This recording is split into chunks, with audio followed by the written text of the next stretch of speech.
নমস্কার, আপনাদের সবাইকে স্বাগত। ভারত সন্ত্রাসবাদী সংগঠন ও জঙ্গিদের যেসব দেশ সাহায্য করে তাদের বিরুদ্ধে কড়া অবস্থান নেয়ার কথা জানিয়ে দিলেন ভারতের স্বরাষ্ট্রমন্ত্রী অমিত শাহ। গতকাল সভাতে সারা বিশ্বের প্রতিনিধিদের সামনে জানিয়ে দিলেন নো মানি ফর সন্ত্রাসবাদ। সম্পূর্ণ ভিডিওটি দেখুন।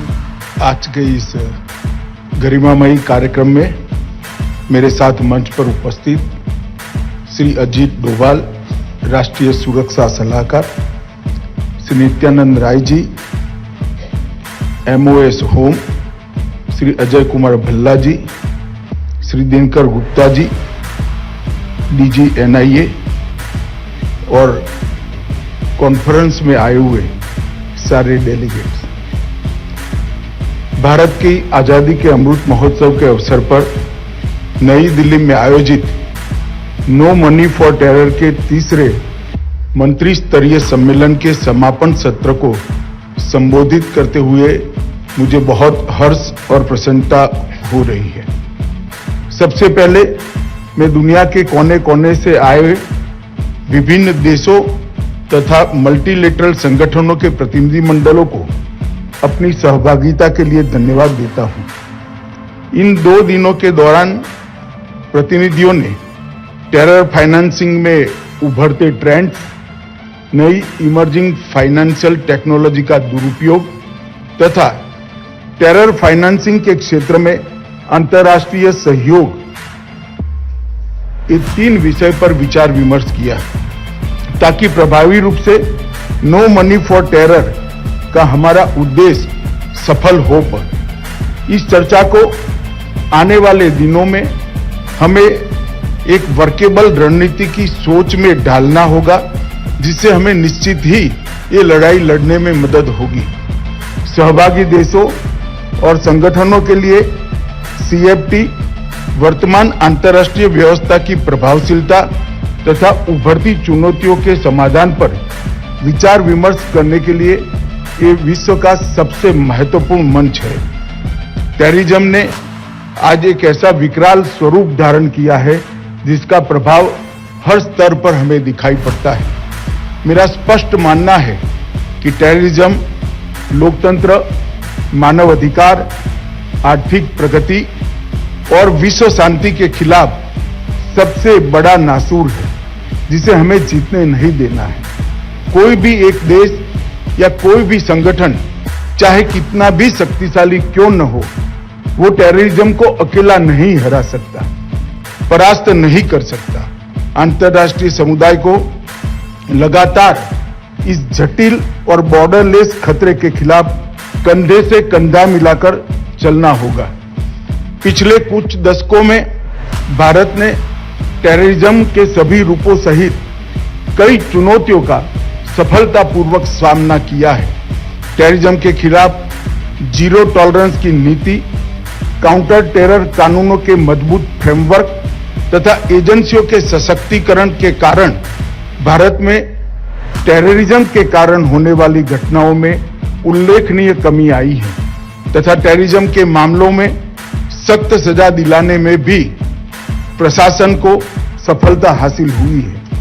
इन्वेस्टिगेशन को विज्ञान और तकनीक से लैस करने के उद्देश्य से फोरेंसिक साइंस को भारत में विशेष बढ़ावा दिया जा रहा है। इस दिशा में प्रधानमंत्री नरेंद्र मोदी जी की कल्पना से दुनिया के पहले नेशनल फोरेंसिक साइंस यूनिवर्सिटी की स्थापना की गई है। भारत सरकार ने यह भी तय किया है कि टेररिज्म, नारकोटिक्स और आर्थिक अपराधों जैसे अपराधों पर राष्ट्रीय और अंतर्राष्ट्रीय डेटाबेस विकसित किया जाएगा। साइबर अपराध का व्यापक तरीके से मुकाबला करने के लिए भारत सरकार ने भारतीय साइबर अपराध समन्वय केंद्र की स्थापना की है। ये प्रयोग अपने आप में बहुत सफल रहा है। मैं प्रधानमंत्री मोदी जी के संकल्प को यहाँ पर फिर से एक बार दोहराना चाहूंगा। भारत काउंटर टेररिज्म और CFT के लिए अंतर्राष्ट्रीय सहयोग का केंद्र बिंदु बनेगा, ये सुनिश्चित है। हम टेररिज्म के सभी रूपों के खिलाफ एक प्रभावी, दीर्घकालिक और ठोस लड़ाई के बिना भयमुक्त समाज भयमुक्त दुनिया का अस्तित्व सोच ही नहीं सकते हैं। हमारे राष्ट्र के नागरिकों ने नेतृत्व पर सबसे बड़ी जिम्मेदारी सौंपी है उनकी सुरक्षा की, और हमारा ये कर्तव्य है कि इस जिम्मेदारी की कसौटी पर हम खरे उतरे। पिछले 2 दशक में संयुक्त राष्ट्र सुरक्षा परिषद ने इस खतरे से निपटने के लिए एक ढांचा विकसित किया है, जिसका मुख्य उद्देश्य काउंटर टेररिज्म सैंक्शन व्यवस्था खड़ी करना है। टेररिज्म को स्टेट फंडेड एंटरप्राइज बनाने वाले देशों की कार्यवाहियों पर कुछ हद तो इससे अंकुश लगाने का काम हुआ है, परंतु इसको और कठोर, पारदर्शी और सटीक बनाना बाकी है। हमारी सबसे पहली प्रतिबद्धता होनी चाहिए ट्रांसपेरेंसी के साथ कोऑपरेशन की। सभी देशों को, सभी संगठनों को बेहतर और प्रभावी तरीके से इंटेलिजेंस साझा करने में पूरी तरह से ट्रांसपेरेंसी का संकल्प लेना होगा। हमें टेररिज्म और टेररिस्ट गुटों के खिलाफ की इस लड़ाई को प्रत्येक भौगोलिक क्षेत्र में और प्रत्येक वर्चुअल में लड़ना होगा। ऐसे कई मामले सामने आए हैं जहां अन्य मकसदों की आड़ में कुछ संगठन राष्ट्रीय और अंतर्राष्ट्रीय स्तर पर आतंकवाद और रेडिकलाइजेशन को बढ़ावा दे रहे हैं।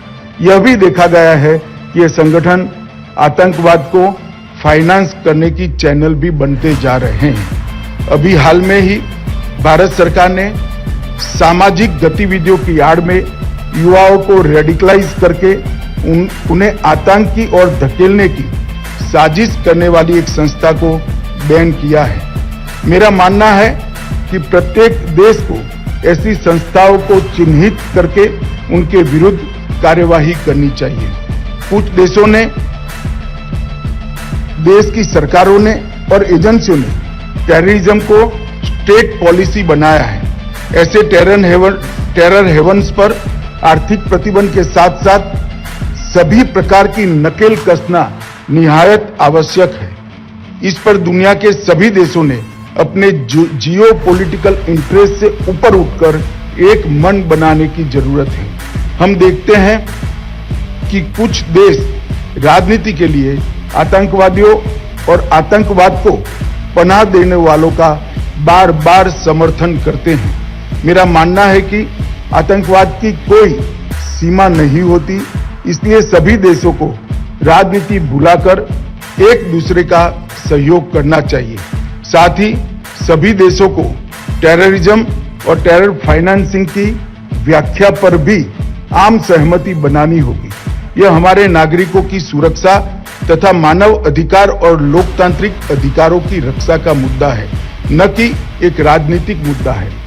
टेररिस्ट ग्रुप इंफॉर्मेशन टेक्नोलॉजी और साइबर स्पेस को अच्छी तरह से समझते हैं। जनता की संवेदनशीलता को भी अच्छी तरह से वो समझते हैं, इसलिए उसका उपयोग भी करते हैं। आज साइबर स्पेस टेररिज्म के खिलाफ लड़ाई का एक प्रमुख युद्ध का मैदान बना है।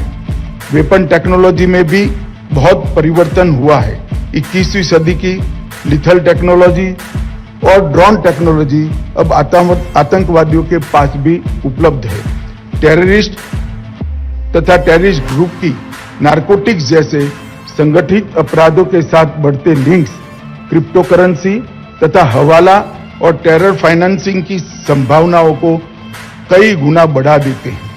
इस सम्मेलन का मुख्य उद्देश्य यही है कि टेररिज्म और टेरर फाइनेंसिंग की सभी चैनलों की हम पहचान करें, टेरर फाइनेंसिंग के खिलाफ एक प्रैक्टिकल तथा वर्केबल रोड मैप बनाया जाए। IMF और वर्ल्ड बैंक के एक अनुमान के अनुसार दुनिया भर के क्रिमिनल हर वर्ष लगभग 2 से 4 ट्रिलियन डॉलर की लॉन्ड्रिंग करते हैं और इसमें बड़ा हिस्सा टेररिज्म को बढ़ावा देने के लिए इस्तेमाल किया जाता है। इस क्वांटम और चुनौती को देखते हुए सभी देशों के काउंटर टेरर और टेरर फाइनेंसिंग के क्षेत्रों में काम करने वाली एजेंसियां एवं अधिकारियों को एक दीर्घकालिक रणनीति अपनानी होगी। टेरर फाइनेंसिंग के संदर्भ में इस सभा का ध्यान मैं कुछ विषयों की ओर आकर्षित करना चाहता हूं, जो मेरी दृष्टि से हम सबकी प्रायोरिटी होनी चाहिए। एक, वित्तीय नेटवर्क में गुमनामी से लड़कर लीगल वित्तीय साधनों का डायवर्जन को रोकना पड़ेगा। 2, अन्य अपराधों द्वारा उत्पन्न मुनाफा टेररिस्ट गतिविधियों के लिए उपयोग में लाने से रोकना होगा। 3, नई फाइनेंशियल टेक्नोलॉजीज, वर्चुअल एसेट्स जैसे क्रिप्टो करेंसी, वॉलेट इत्यादि को टेरर एक्टिविटीज के लिए उपयोग करते हुए रोकने की तकनीक ढूंढनी होगी। लीगल चैनल्स, कैश कुरियर्स, हवाला का टेरर नेटवर्क द्वारा उपयोग पर एक साझा तंत्र हमें बनाना होगा। Non profit organisation, NPO sector का टेरर आइडियोलॉजी फैलाने में दुरुपयोग होता हुआ नजर में आता है, उसको भी हमें रोकना होगा। सभी देशों की काउंटर टेरर तथा फाइनेंशियल इंटेलिजेंस एजेंसियों का सतत कैपेसिटी बिल्डिंग भी हम सभी ने टेक्निक के एक्सचेंज के माध्यम से करना होगा। टेरर फाइनेंसिंग के सभी चरणों जैसे आतंकवादियों द्वारा फंड जनरेट करना, फंड का मूवमेंट करना, अन्य अपराधों के माध्यम से लेयरिंग करना तथा अंत में टेररिस्ट गतिविधियों के लिए इसका उपयोग करना, इस प्रत्येक स्टेज पर हमें नकेल कसनी होगी। इसके लिए वैश्विक स्तर पर एक स्पेसिफिक लेकिन कलेक्टिव अप्रोच की आवश्यकता मैं देखता हूं। सभी देशों को financial action task force FATF द्वारा सेट किए गए स्टैंडर्ड्स और रिकमेंडेशन को केवल कागज पर नहीं बल्कि स्पिरिट में इंप्लीमेंट करना होगा। मेरा ये मानना है कि टेररिज्म के वित्त पोषण का मुकाबला करने के लिए हमारा दृष्टिकोण 5 स्तंभों पर आधारित होना चाहिए। एक व्यापक मॉनिटरिंग फ्रेमवर्क स्थापित करना जिसमें सभी इंटेलिजेंस तथा इन्वेस्टिगेशन एजेंसियों में कोऑपरेशन, कोऑर्डिनेशन तथा कोलैबोरेशन हो पाए।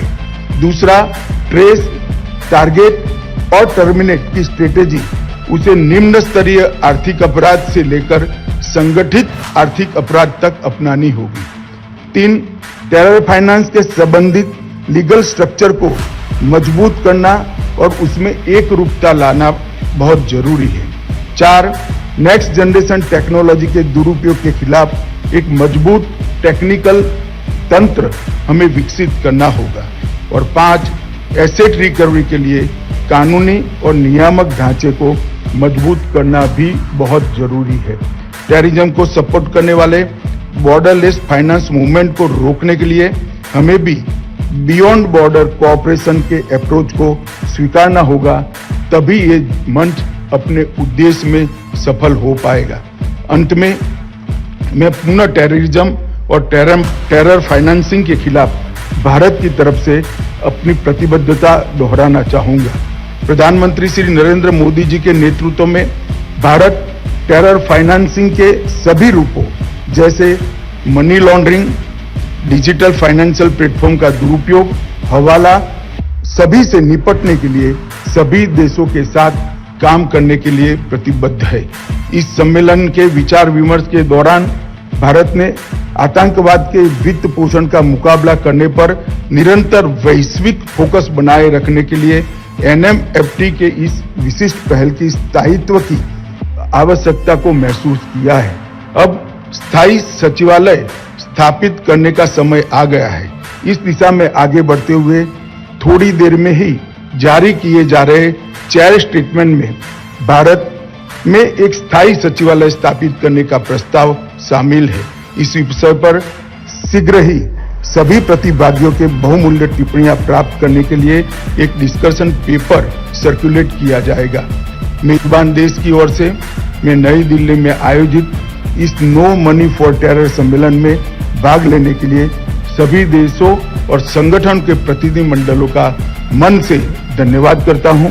मैं आप सबकी सुखद और सुरक्षित स्वदेश वापसी की मंगल कामना के साथ मेरी बात को समाप्त करता हूं। वंदे मातरम।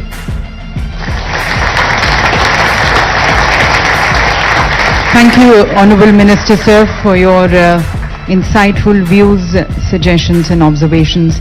We really